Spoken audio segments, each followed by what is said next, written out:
अस्सलाम वालेकुम। मैं हूं शमा अंसारी और आप देख रहे हैं यूट्यूब पर मेरा चैनल हिस्ट्री ऑफ इस्लाम में सीरीज़ सीरत व तारीख़ अंबिया अलैहिस्सलाम में सीरत हज़रत मोहम्मद मुस्तफ़ा सल्लल्लाहु अलैहि वसल्लम का 10वां हिस्सा। मेरे इस वीडियो को लाइक, शेयर और सब्सक्राइब करें।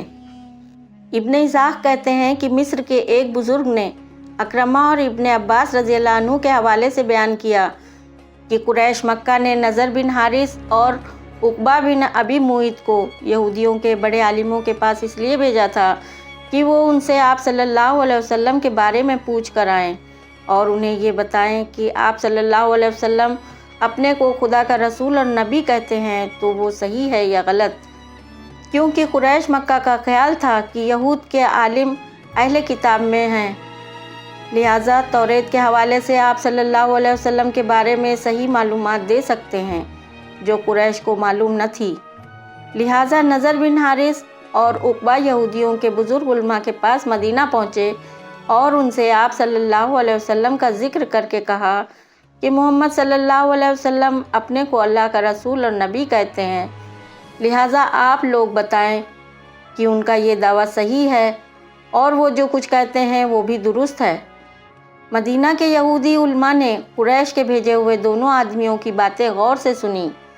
उसके बाद उनसे कहा, आप लोग जाकर कुरैश मक्का से कहिए कि जो शख्स नबूवत का दावा कर रहा है उससे वो 3 बातें पूछें जो तौरेत के हवाले से सिर्फ हम जानते हैं। अगर वो शख्स इन तीनों बातों का जवाब दे दे तो उसके जवाब हमें आकर बताएं। पहली बात उससे यानी सल्लल्लाहु अलैहि वसल्लम से ये पूछिए कि फ़तह कौन लोग थे और उनका क्या मामला था। दूसरी बात ये पूछिए कि जिन लोगों ने मशरिक़ से मग़रिब तक दुनिया का चक्कर लगाया वो कौन थे। तीसरी बात ये पूछिए कि रूह क्या चीज़ है। अगर उसके यानी सल्लल्लाहु अलैहि वसल्लम के तीनों जवाब दुरुस्त हुए तो वो यकीनन खुदा का रसूल है और वही है जिसके बारे में तौरेत में आया है कि हज़रत मूसा अलैहिस्सलाम के बाद खुदा का आखिरी नबी होगा। फिर आप लोग उसकी इत्तिबा कीजिए क्योंकि उसकी हर बात बरहक होगी। मदीना में उलमाए यहूद के ये तीनों सवाल अच्छी तरह जहन नशीन करके ये दोनों शख्स वापस मक्का पहुँचे और कुरैश मक्का को ये सवाल बताए। कुरैश ये सवाल सुनकर बहुत खुश हुए और सब मिलकर आप सल्लल्लाहु अलैहि वसल्लम के पास पहुँचे और उलमाए यहूद के सवाल बताकर आपसे उनके जवाब देने के लिए कहा। आप सल्लल्लाहु अलैहि वसल्लम ने सवालात सुनकर इरशाद फरमाया, आप लोग कल आइए तो मैं इन तीनों सवालों के जवाब आपको दे दूंगा। आप सल्लल्लाहु अलैहि वसल्लम ने कुरैश मक्का से अगले रोज़ आने के लिए इसलिए फरमाया था कि आप वही इलाही के मुंतज़िर थे, लेकिन जब 15 रोज़ तक आपके पास जिब्राईल अलैहिस्सलाम के ज़रिए वही नहीं आई तो आप सल्लल्लाहु अलैहि वसल्लम वाकई परेशान हुए और जब कुरैश ने आकर कहा, आपने अगले रोज़ का वादा किया था लेकिन हम कसदन 15 दिन के बाद आए हैं ताकि आप इस दौरान में इन सवालात पर अच्छी तरह गौर कर लें, लिहाजा अब आप हमें इन सवालात के जवाब दीजिए। आप सल्लल्लाहु अलैहि वसल्लम अभी सोच रहे थे कि इनके सवालों के जवाब किस तरह दिए जाएं कि उसी वक्त जिब्रील अलैहिस्सलाम वही लेकर हाजिर हुए और जिस तरह अल्लाह ताला ने वही की थी ठीक उसी के मुताबिक कुरैश को जवाब दिए। पहले सवाल के जवाब में आप सल्लल्लाहु अलैहि वसल्लम ने फरमाया कि फ़तह जिनको कहा गया है वो असहाब कहफ़ थे जिनका तफसीली ज़िक्र सूरह कहफ़ में आया है। दूसरे सवाल के जवाब में आप सल्लल्लाहु अलैहि वसल्लम ने फरमाया कि जिन्होंने मशरिक़ से मग़रिब तक का सफ़र किया वो हज़रत ज़ुल्क़रनैन थे। हज़रत ज़ुल्क़रनैन की तफसील भी सूरह कहफ़ में है। तीसरे सवाल के जवाब जो आप सल्लल्लाहु अलैहि वसल्लम ने दिया वो सूरह बनी इसराइल में मौजूद है तर्जुमा, और वो आपसे रूह के बारे में पूछते हैं। कहिए कि रूह मेरे रब के हुक्म से है और आपको बहुत थोड़ा इल्म दिया गया है। सूरह बनी इसराइल आयत 85। इब्न इसाक कहते हैं कि इस वाक़ये के बाद कुफ़ार कुरैश की मुखालिफत और ज़्यादा बढ़ गई। उन्होंने मक्का के उन तमाम कबाइल को तकलीफ़ें देना शुरू कर दी जो रसूलुल्लाह सल्लल्लाहु अलैहि वसल्लम के साथ होकर आप पर ईमान ले आए थे। उन्होंने ऐसे लोगों पर जुल्म व सितम की इंतहा कर दी انہیں بھوکا پیاسا رکھا، مارا پیٹا اور گرم تپتی زمین پر لٹا کر ان کے سینے پر پتھر رکھے۔ کفار قریش نے ان میں سب سے زیادہ حضرت بلال رضی اللہ عنہ کے ساتھ سختی برتی، جو امیہ کے حبشی غلام تھے۔ ان کی ماں کا نام ہمامہ تھا۔ آپ حد سے زیادہ صادق الاسلام تھے۔ کفار آپ کو گرم ریت پر لٹا دیتے اور ان کے سینے پر پتھر رکھ دیتے اور ان سے کہتے کہ تمہارے ساتھ یہی سلوک ہوتا رہے گا اگر تم اسلام سے بت پرستی کی طرف واپس نہ آئے یا مر نہ گئے۔ لیکن آپ کے پائے استقلال کو ذرا جنبش نہیں ہوئی اور آپ کی زبان سے صرف عہد عہد نکلتا تھا۔ ابن اسحاق کی روایت میں ہے کہ حضرت بلال رضی اللہ عنہ کی حالت دیکھ کر حضرت ابو بکر رضی اللہ عنہ نے ان کو امیہ سے خرید کر آزاد کر دیا تھا، اور ان کے ساتھ کئی حبشی غلام بھی جن پر ایسا ہی ظلم کیا جا رہا تھا خرید کر آزاد کیے گئے تھے۔ یہ بھی بیان کیا گیا ہے کہ مسلمانوں کی ایک جماعت جن میں عبیدہ وغیرہ شامل تھے، انہوں نے حبشی غلاموں میں عامر بن فہیرہ اور امیس وغیرہ کو خرید کر آزاد کیا تھا۔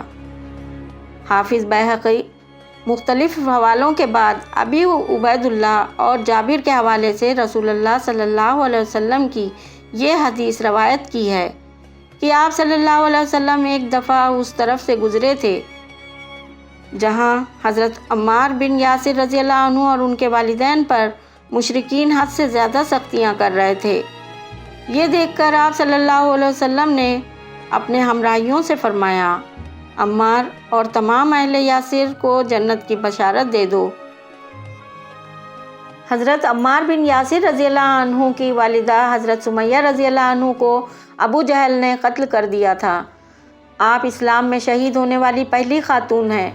آپ کی شہادت کے بارے میں دو روایتیں ہیں۔ امام احمد رحمۃ اللہ علیہ فرماتے ہیں کہ ان کے وقیہ، سفیان، منصور اور مجاہد کے حوالے سے بیان کیا کہ اسلام میں شہید ہونے والی سب سے پہلی خاتون عمار یعنی سمیہ رضی اللہ عنہ تھیں۔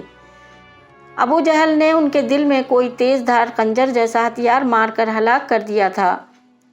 دوسری روایت ہے کہ ابو جہل نے حضرت سمیہ رضی اللہ عنہ کے دونوں پیروں کو 2 اونٹوں سے باندھ کر مخالف سمت میں ہانک دیا تھا، جس سے آپ کے جسم کے 2 ٹکڑے ہو گئے تھے، واللہ عالم۔ محمد بن اسحاق کہتے ہیں کہ ابو جہل انتہائی فاسق و فاجر شخص تھا، لیکن اس کے باوجود مشرکین قریش اس کی ذات پر فخر کرتے تھے۔ وہ جب سنتا کہ قریش کا کوئی شخص مسلمان ہو گیا ہے تو وہ اس شخص کے پاس جاتا اور اسے ڈانٹتا اور جھڑکیاں دے کر اس سے کہتا، کمبخت، تو نے اپنا دین ترک کر دیا جو تیرے لیے سب سے بھلی چیز تھا۔ ایسا کر کے تو نے اپنی شرافت اور گراں قدری سب کچھ گنوا دی۔ اگر مسلمان ہونے والا تاجر ہوتا تو اس سے کہتا کہ تو نے اپنی تجارت کو نقصان پہنچایا اور اپنی ساری ملکیت تباہ کر دی۔ اگر مسلمان ہونے والا کوئی بوڑھا ہوتا تو ابو جہل اسے مارتا پیٹتا اور اپنی اس بزدلی کو بہادری سمجھ کر فخر کرتا۔ امام احمد رحمۃ اللہ علیہ فرماتے ہیں کہ ان سے ابو معاویہ اور عامش نے مسروق سے روایت کیا، خباب بن ارت پر الاس بن وائل نے جسمانی عذاب کی انتہا کر دی۔ الاس جو انہیں دین اسلام سے منکر ہو کر دوبارہ اپنے عقیدے پر لانا چاہتا تھا، جب ان پر الاس نے جسمانی عذاب کی انتہا کر دی تو انہوں نے اشارے سے کہا کہ وہ اس کی بات ماننے کے لیے تیار ہیں، لیکن الاس بولا، جب تک تم زبان سے اس کا اقرار اور دین محمد صلی اللہ علیہ وسلم سے انکار نہیں کرو گے، میں تمہیں ہرگز نہیں چھوڑوں گا، چاہے تمہارا دم ہی کیوں نہ نکل جائے۔ اس کی زبان سے یہ سن کر خباب رضی اللہ عنہ کے جوش ایمانی اور غیرت اسلامی پر ایسی چوٹ لگی کہ وہ فوراً بولے، خدا کی قسم، اگر تو مجھے مار بھی ڈالے اور میں قیامت تک تیرے ہاتھوں بار بار مر کر دوبارہ زندہ ہوتا رہوں اور تیرے ہاتھ اس ظلم کا شکار ہوتا رہوں، اس کے علاوہ میرے مال اور اولاد پر جس کی دھمکی تو دے رہا ہے، جو کچھ بھی گزرے، میں دین محمد صلی اللہ علیہ وسلم سے ہرگز منکر نہیں ہو سکتا۔ اس بیچ کچھ اہل ایمان وہاں پہنچ گئے اور خباب رضی اللہ عنہ کو ظالم سے چھڑایا۔ جاری ہے۔